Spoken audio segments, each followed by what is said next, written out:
Xolodilnigingizda bir dona tuxumingiz bo'lsa, bu videoga yaqinroq keling. Bitta tuxumga yarim piyola shakar solib, yaxshilab aralashtirib, shakarimizni eritib olamiz.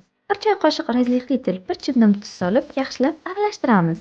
Xona haroratidagi 200 gramm margarinimizni solib, aralashtirib olamiz. Ustiga esa 3 piyola un solib, yumshoqqina mayin bo'lgan xamirimizni qorib olamiz.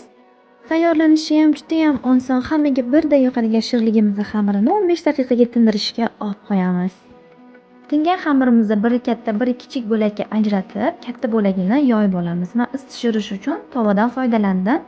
Atroflarini kesib chiqib, chiroyli gul yasab chiqamiz. Ishoning, hayotingizda birinchi marta qilishingiz bo'lsa ham bittada o'xshab chiqadi va hech qachon sizni uyaltirib qo'ymaydi. Nachinchasi uchun uyingizdagi puflagan murabbodan foydalansangiz bo'ladi. Men qulupnay murabbosidan foydalandim.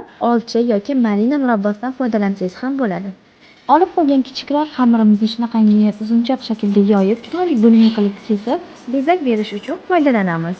Ustiga tuxum sarig'ini surtib, 180 gradusda 25 daqiqaga yuboramiz. Ishoning, hayotingizda yegan eng mazali, og'izda erib ketadigan shirinlik shu bo'ladi. Bundan-da qiziq videolar uchun kanalimga obuna bo'ling.